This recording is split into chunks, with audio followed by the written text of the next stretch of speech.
नमस्कार दोस्तों, आज मैं आप सभी को फैक्ट हमेशा यूट्यूब चैनल पर भारत के यंगेस्ट एंटरप्रेन्योर भाविश अग्रवाल जी के बारे में बताने वाला हूं, जिनकी एक यूनिक सोच ने न सिर्फ उन्हें करोड़पति बनाया बल्कि लाखों लोगों के लिए ट्रैवल की एक बड़ी प्रॉब्लम को दूर कर दिया है और हजारों लोगों को रोजगार भी दिया। दोस्तों, एक टैक्सी ड्राइवर के साथ झगड़े से निकला ओला कैब का आइडिया समय ऑस्ट्रेलिया, न्यूजीलैंड और यूके में भी फैला हुआ है और हमें गर्व की बात है कि यह कंपनी भारत की ओला कैब कंपनी है। दोस्तों, मुझे लगता है कि आपने कभी न कभी तो ओला कैब से सफर जरूर किया होगा। ओला करीब 60% मार्केट शेयर के साथ भारत के सबसे बड़ी कैब एग्रीगेटर कंपनी है। 2010 में आईआईटी बॉम्बे के 2 इंजीनियर्स ने इसकी शुरुआत किया था और आज इस कंपनी की वैल्यूएशन $330 करोड़ यानी करीब 25,000 करोड़ रुपए है। तो आइए ओला के 12 साल के सफर को शुरू से जानेंगे। तो दोस्तों, ओला कैब कंपनी के मालिक भाविश अग्रवाल जी का जन्म 25 अगस्त 1985 में पंजाब के लुधियाना शहर में हुआ था। श्री नरेश कुमार अग्रवाल उनके पिता और श्रीमती उषा अग्रवाल उनकी माता है। दोस्तों, 2008 में भाविश ने मुंबई के इंडियन इंस्टीट्यूट ऑफ टेक्नोलॉजी से कंप्यूटर साइंस से बीटेक इंजीनियरिंग की डिग्री हासिल की और माइक्रोसॉफ्ट कंपनी में रिसर्च करते हुए वे जॉब करने लगे। रिसर्च के दौरान ही उन्हें 2 पेटेंट भी प्राप्त हो चुके थे, लेकिन वे अपने इस सुबह 9 बजे से शाम 5 बजे की सुरक्षित नौकरी से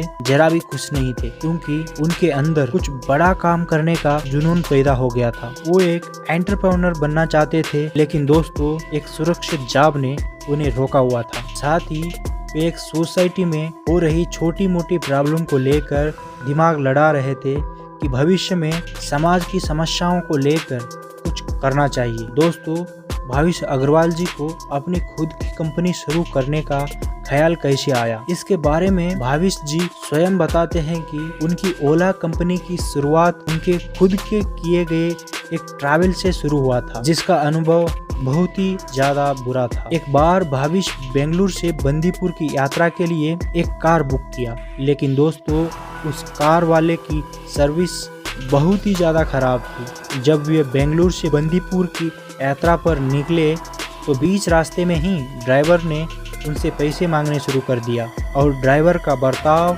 उसके बातचीत करने का तरीका बिल्कुल भी सही नहीं था। उसके बुरे व्यवहार से परेशान होकर बीच रास्ते में ही भाविश को गाड़ी से उतरना पड़ा और बाकी की यात्रा बस से करनी पड़ी।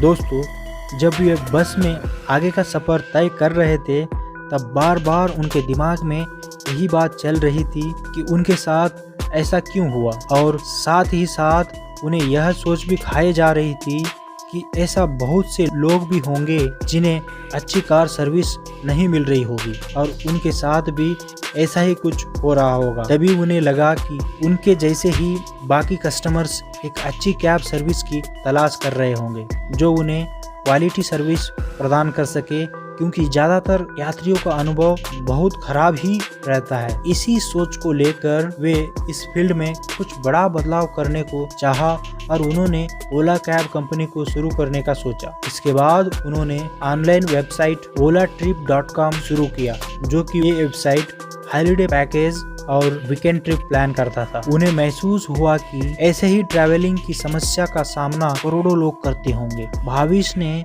अपनी ट्रैवल वेबसाइट को कैब सर्विस में बदलने का फैसला किया और उन्होंने आईआईटी बॉम्बे के ही अंकित भाटी के साथ ये आइडिया शेयर किया। दोनों ने मिलकर 3 दिसंबर 2010 को ओला कैब लॉन्च कर दिया। दोस्तों, किसी भी बड़े कंपनी का स्टार्टअप छोटे से ही शुरू होता है। जब कंपनी शुरुआत करने की सोची तो दोस्त लोगों का मजाक उड़ाना तो स्वाभाविक है, लेकिन जब आपके काम को अपने पेरेंट्स भी न समझे तो दिक्कत महसूस जरूर होता है। लेकिन जब काम बढ़ने लगे और पैसे आने लगे तो सबका दिमाग क्लियर होते जाता है। शुरुआत में माँ पापा को लग रहा था कि इतना पढ़ने और नौकरी छोड़ के कोई ट्रैवल एजेंट बनने का कैसा सोचेगा, लेकिन उनको उस वक्त समझा पाना मुश्किल होता है, क्योंकि कुछ हटकर करने से सभी लोगों की तरह घर वाले भी आपको पागल समझ सकते हैं और इसमें उनकी कोई गलती नहीं है। लेकिन दोस्तों, इन्वेस्टर्स को ये आइडिया बहुत पसंद आया और ओला को पहले राउंड की फंडिंग स्नैपडील के फाउंडर कुणाल बहल, रेहान यार खान और अनुपम मित्तल से मिली और जैसे जैसे पैसे आने लगे तो उनके घर वालों को भाविश के स्टार्टअप पर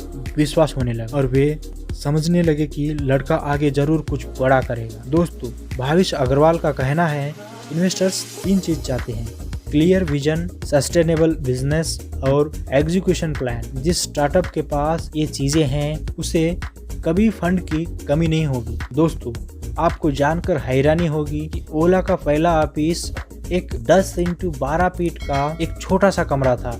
इसमें भाविश, अंकित और शुरुआती दिनों के साथी काम करते थे।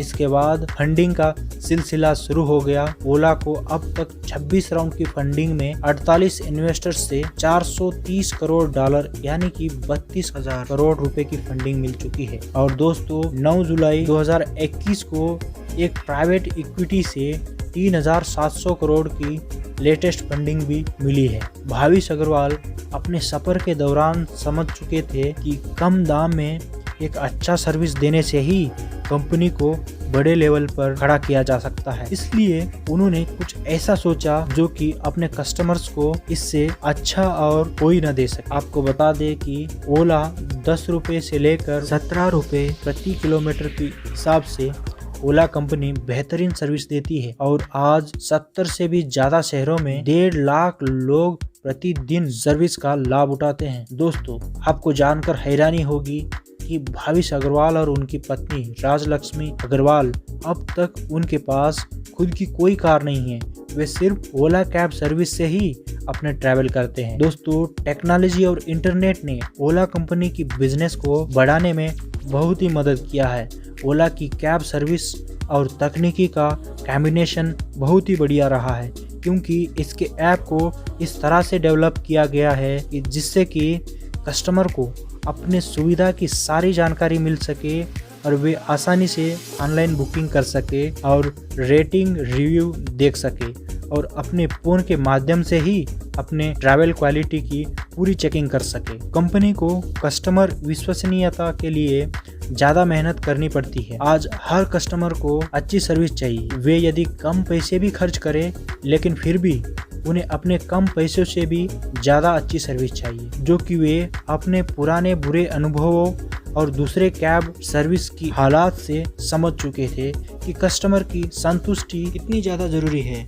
इसके लिए उन्होंने सभी ड्राइवर्स को कस्टमर सेवा का ट्रेनिंग दिलवाया। जिनका रिकॉर्ड्स एकदम साफ है उन्हें ही रखा गया। दोस्तों, ओला का स्मार्टफोन ऐप कैब बुकिंग के लिए सबसे ज्यादा उपयोग किया जाने वाला ऐप है। बिजनेस के स्तर को जब आप देखेंगे तो आपको पता चलेगा कि ओला ने महज 3 साल में ही 1 अरब भारतीय रुपए का आंकड़ा पार किया है। और आज की तारीख में यदि हम देखें तो इस कंपनी ने 100 से भी ज्यादा शहरों में अपना परचम लहराया है। ओला ने मसलन लग्जरी ट्रैवल्स के लिए ओला प्राइम, इकोनॉमिक महिला यात्रियों के लिए महिला ड्राइवर की ओला पिंक, ओला मिनी, सबसे सस्ती ओला ऑटो और कंफर्टेबल ट्रैवलिंग के लिए ओला सेडान, ये सभी गाड़ियां आज 1 से 1.5 लाख लोग प्रतिदिन 10 से 17 रुपए प्रति किलोमीटर के हिसाब से यात्रा के लिए उपयोग करते हैं। दोस्तों, ओला के कामयाबी के सफर को फाउंडर भाविश ने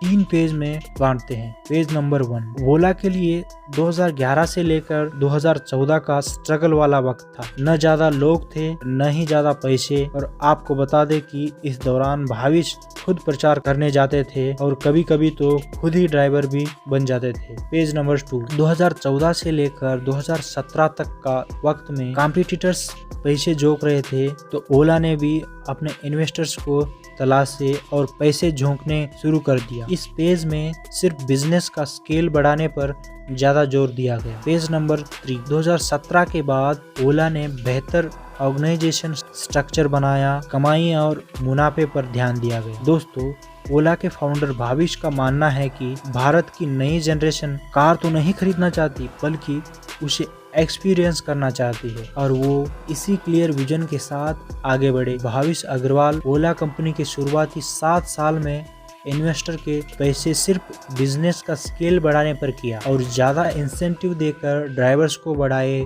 और छूट देकर कस्टमर्स को बढ़ा लिया। दोस्तों, एक बार जब ओला कैब लोगों की ज़रूरत में शामिल हो गई तब जाकर उन्होंने उससे कमाई के बारे में सोचा। दोस्तों, अजीब बात यह भी है कि ओला कंपनी के पास अपनी कोई कार नहीं है। यह कंपनी अपने ओला ऐप के जरिए कैब और ड्राइवर को कस्टमर से जोड़ती है और ऐप पर हुए सभी बुकिंग पर किराए का 15% कमीशन कंपनी लेती है। लेकिन दोस्तों, ओला के सामने चुनौतियां भी कम नहीं है। ओला सीधे तौर पर यूएस की एक पॉपुलर लीडिंग कंपनी उबर से मुकाबला करती है। उबर की वैल्यूएशन $82 बिलियन जो कि ओला से 25 गुना ज्यादा है। इसके अलावा भारत में अन्य कॉम्पिटिटर्स में मेरू कैब, झूम कार, रैपिडो भी शामिल है। लेकिन दोस्तों, ओला ने अब तक कुल 6 कॉम्पिटिटर्स को अधिग्रहण किया है और उनमें taxi for share, geo tag, food फंडा आदि है। दोस्तों, कंपनी का फोकस